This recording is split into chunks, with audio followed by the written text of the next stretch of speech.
नमस्ते बच्चों, नवांकुर डिजी लेसन्स में आपका स्वागत है। बच्चों, आज हम इस वीडियो में कक्षा 11 विषय हिंदी आरोह काव्य खंड के अंतर्गत कबीर के पद नामक पाठ के प्रश्नोत्तर समझेंगे। इस पाठ के रचयिता कबीरदास जी हैं। कबीरदास जी मानते हैं कि ईश्वर एक है।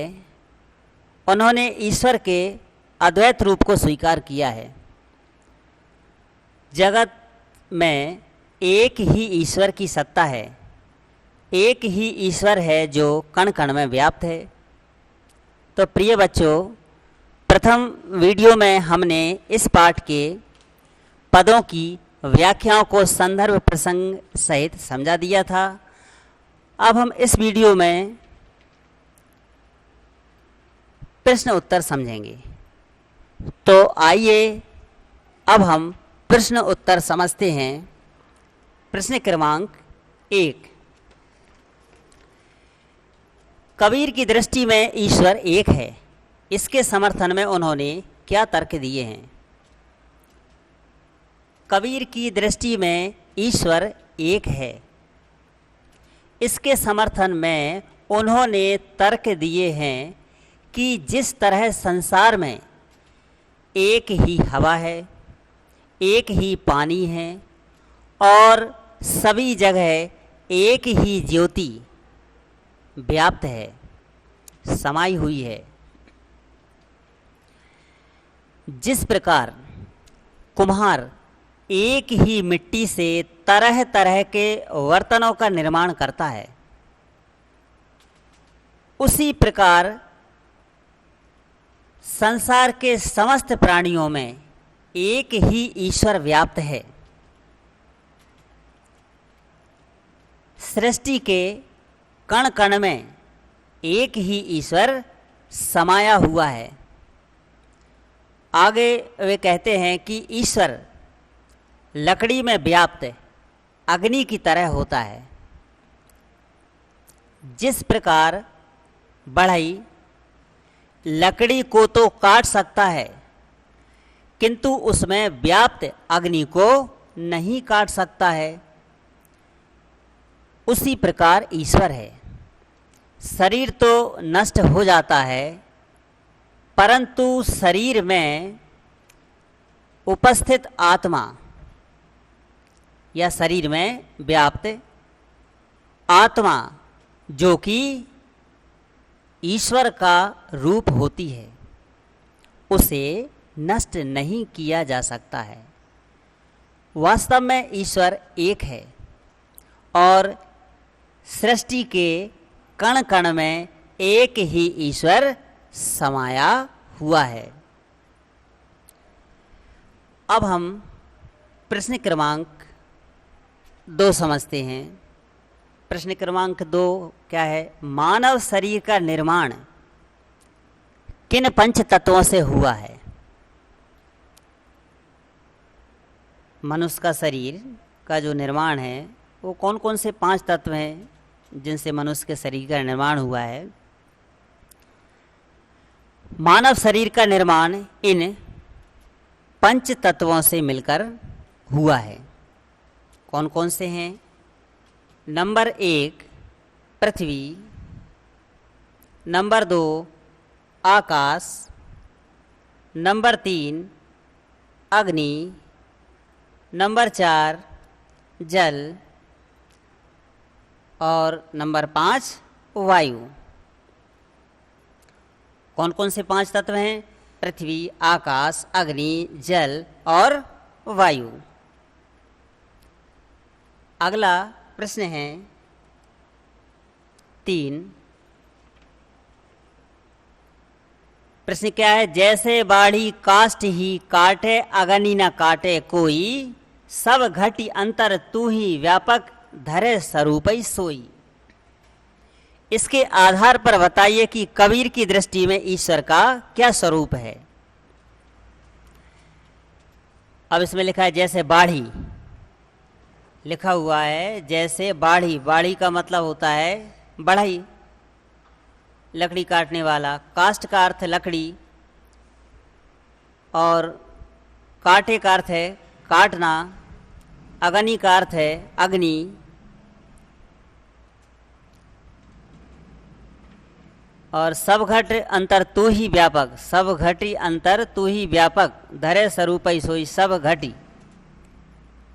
घटी मतलब हृदय में, घट घट में, कण कण में। अंतरी भीतर या अंदर।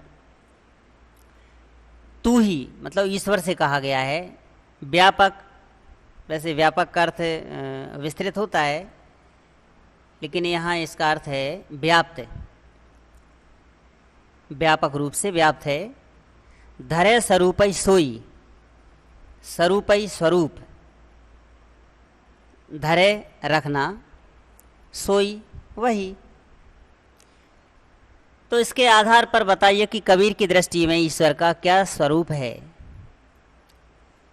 उत्तर, जिस प्रकार बढ़ई लकड़ी काटने वाला लकड़ी को तो काट सकता है, किंतु लकड़ी में व्याप्त अग्नि को नहीं काट सकता है, उसी प्रकार ईश्वर है जो सभी प्राणियों के अंदर व्याप्त है। शरीर तो नष्ट हो जाता है, किंतु शरीर के अंदर व्याप्त आत्मा जो कि परमात्मा का रूप है, उसे नष्ट नहीं किया जा सकता है। इस संसार में ईश्वर ही भिन्न भिन्न स्वरूप धारण किए हुए हैं। इस संसार में ईश्वर ही भिन्न भिन्न स्वरूप धारण किए हुए है। ईश्वर एक है, वही इस सृष्टि के कण कण में समाया हुआ है। अगला प्रश्न है, कबीर ने अपने को दीवाना क्यों कहा है? मतलब कबीरदास जी ने अपने आप को दीवाना क्यों कहा है?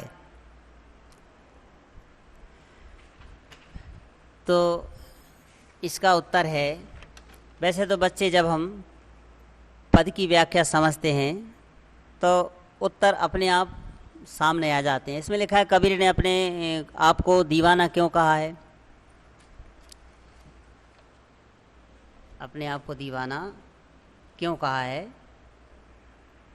उत्तर, कबीरदास ने अपने आप को दीवाना या दीवाना इसलिए कहा है क्योंकि उनके अनुसार ईश्वर निर्गुण, निराकार, अजर, अमर और अविनाशी है और उन्होंने इस परमात्मा का आत्म साक्षात कर लिया है।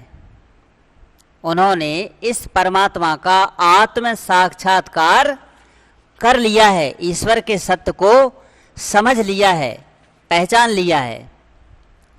जिस मोह माया, राग, द्वेष, अहंकार में संसार उलझा हुआ है, कबीरदास जी उससे मुक्त हैं तथा उससे निर्भय हो चुके हैं।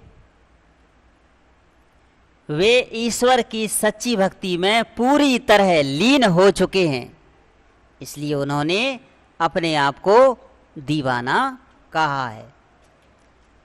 प्रश्न क्रमांक 5, कबीरदास जी ने ऐसा क्यों कहा है कि संसार बौरा गया है? मतलब संसार पागल हो गया। उन्होंने संसार को पागल कहा है।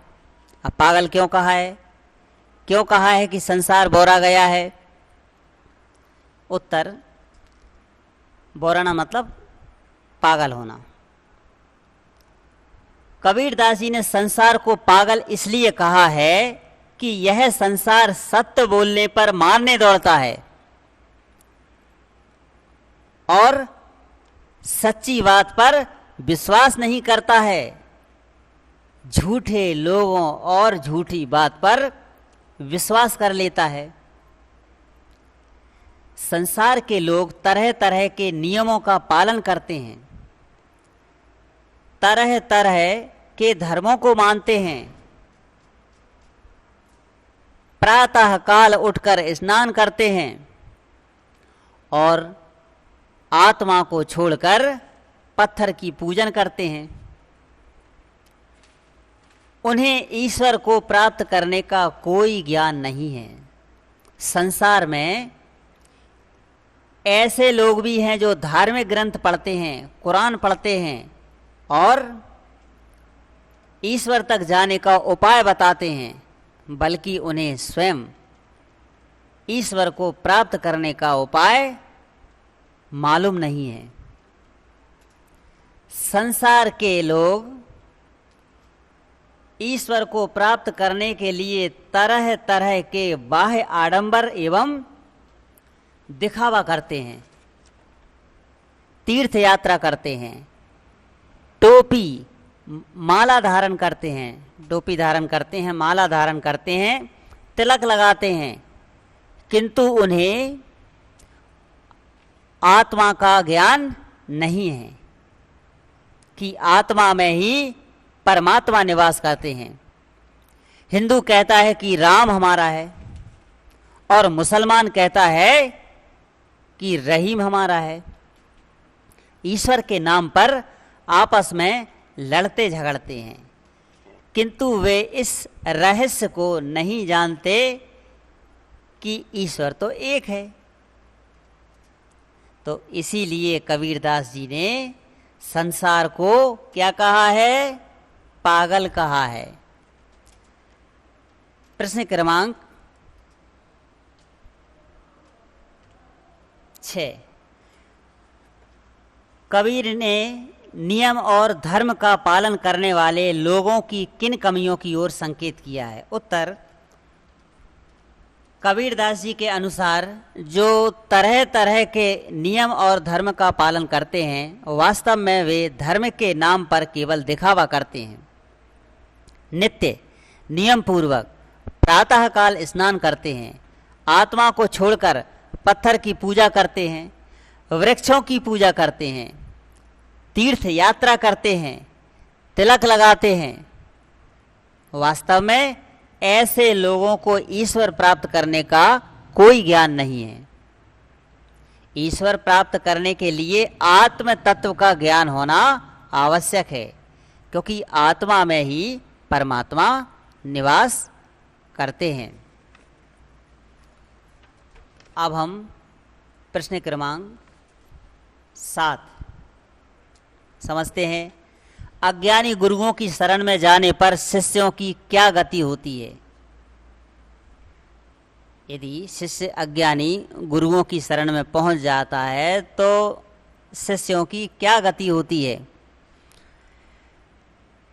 अज्ञानी गुरुओं की शरण में जाने पर शिष्य अज्ञान के अंधेरे में खो जाता है। ऐसे शिष्य आत्मज्ञान के स्थान पर आडंबरों का सहारा लेते हैं, उनमें अहंकार भर जाता है और वे सांसारिक मोह माया के बंधनों में उलझ जाते हैं। अज्ञानी गुरुओं की शरण में जाने पर शिष्य गुरु सहित अंधकार में डूब जाते हैं और उन्हें अंत में पछताना पड़ता है। अगला प्रश्न है 8।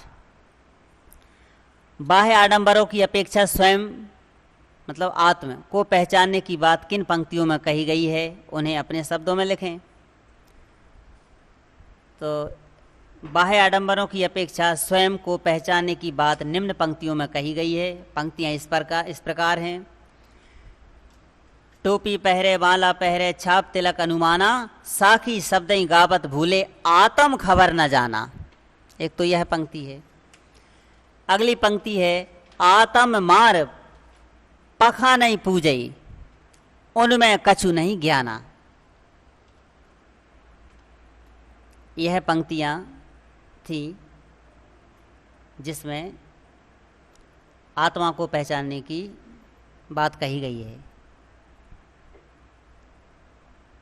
आशा यह है कि जो लोग टोपी धारण करते हैं, तिलक लगाते हैं, ईश्वर का ज्ञान देने के लिए साखी शब्द का गायन करते हैं, मतलब धार्मिक प्रवचन देते हैं, पत्थर की पूजा करते हैं, वास्तव में उन सब का ज्ञान खोखला है।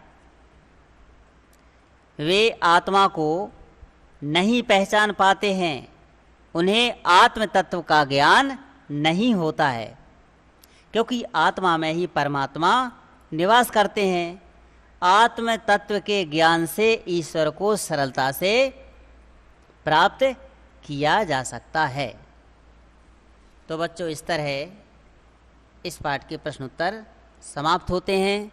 धन्यवाद।